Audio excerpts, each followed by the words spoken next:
Good morning, students. Let us continue the topic. We are not afraid to die if we can all be together. So, let us begin from here.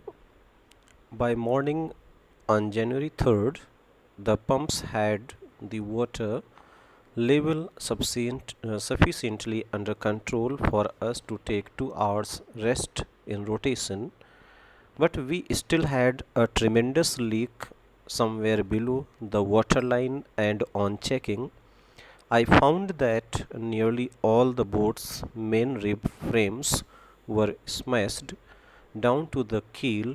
In fact, there was nothing holding up a whole section of the starboard hull except a few cupboard partitions. We had survived for 15 hours since the wave hit, but Wave Walker wouldn't hold together long enough for us to reach Australia. I checked our charts and calculated that there were two small islands a few hundred kilometers to the east. One of them, Isle Amsterdam, was a French scientific base. Our only hope was to reach these pinpricks in the vast ocean, but unless the wind and seas abated so we could hoist sail, our chances would be slim indeed. The great wave had put our auxiliary engine out of action. Smashed means here badly broken. Keel means here steel structure along the base of the ship. Pinpricks means a prick caused by a pin. Pinpricks in the vast ocean means the two small islands in the vast ocean were very tiny, like the prick caused by a pin. Abated means something unpleasant to become less intense. Auxiliary engine means a small secondary engine used to board ships to operate a windlass in the ship. Explanation of the above passage is the water level was under control by the morning of January 3rd, so all of them took 2 hours rest in rotation, but there still was a leak somewhere below the waterline. Upon checking, the boat rib structure was badly broken down till the base of the ship. The whole section of starboard was held together with a few cupboard partitions. The ship's condition was so bad that it would not make it till Australia. The narrator checked the charts and calculated that there were two small islands a few kilometers to the east. One of them was Isle Amsterdam, which was a French scientific base. Their only hope was to search and reach that island, but only if the wind and the sea do not cause further damage, else their chances were slim. The wave had destroyed the ship's auxiliary engine. Dear students, further lines from the textbook are: on January 4th, after 36 hours of continuous pumping, we reached the last few centimeters of water. Now we had only to keep pace with the water still coming in. We could not set any sail on the mainmast. Pressure on the rigging would simply pull the damaged section of the hull apart. So we hoisted the storm jib and headed for where I thought the two islands were. Mary found some corned beef and cracker biscuits, and we ate our first meal in almost 2 days. But our respite was short lived. At 4 p.m., black clouds began building up behind us. Within the hour, the wind was back to 40 knots and the seas were getting higher. The weather continued to deteriorate throughout the night, and by dawn on January 5th, our situation was again desperate. Rigging means the ropes and wires supporting the structure of the ship. Hull means the framework of the vessel. Respite means a short period of rest. Deteriorate means get worse. Explanation of the above passage is After 36 hours of continuous pumping on January 4th, the water was only a few centimeters left to be pumped out, but they still had to pump out the water which was coming in. They could not set sail on the mainmast. They hoisted the storm jib and sailed towards the two small islands. They had their first meal in 2 days, some corned beef and cracker biscuits found by Mary. The rest period was short lived as black clouds built up around 4 pm. The wind was now 40 knots and the sea was getting higher. The weather got worse, and by the early morning of January 5th, the situation was bad.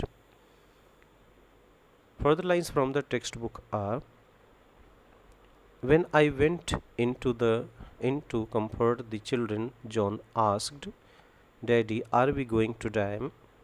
I tried to assure him that we could make it, but Daddy, he went on, we are not afraid of dying if we can all be together. You and Mummy, Sue and I. I could find no words with which to respond, but I left the children's cabin determined to fight the sea with everything I had.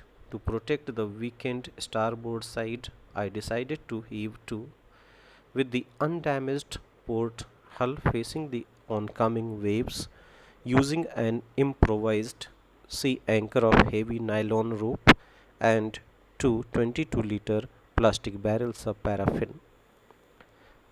That evening, Mary and I sat together, holding hands as the motion of the ship brought more and more water in through the broken planks.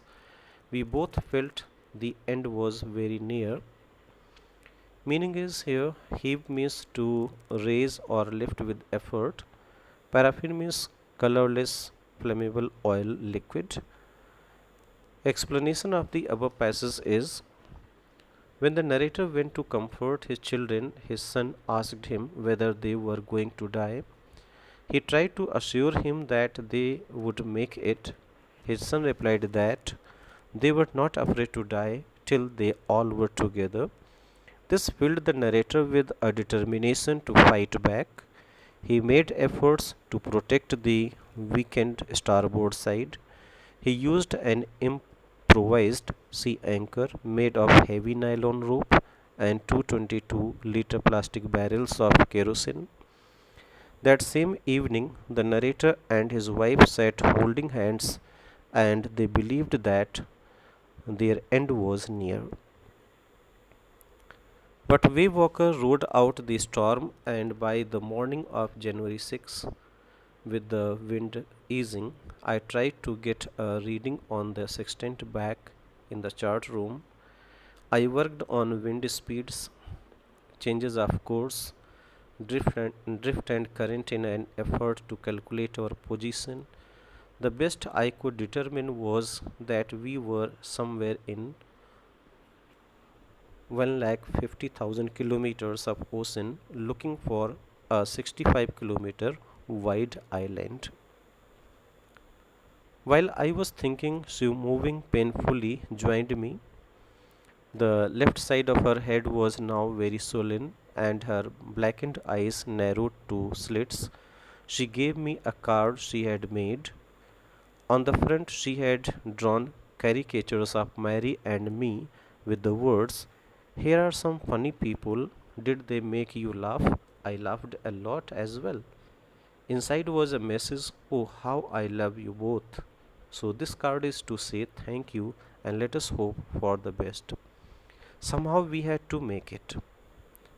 Sextant means here an instrument with graduated arc of 60 degrees for taking altitudes and navigation.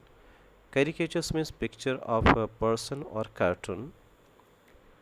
Explanation of the above passage is: the ship made it through the storm, and by the morning of January 6, the narrator tried to get reading on the sextant.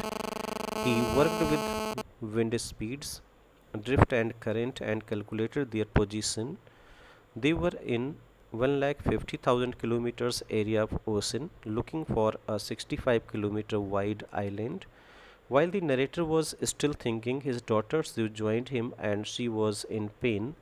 The left side of her head was swollen and her blackened eyes had narrowed down to slits. She gave him a card which she had made herself. On the front of the card was a cartoon image of her parents with words written about them being funny people, and now they made her laugh. On the inside of the card, she told them how she loved them both and she thanked them. This made the narrator realize that they had to make it to the island. So, dear students, let us have only these explanations today. Thank you.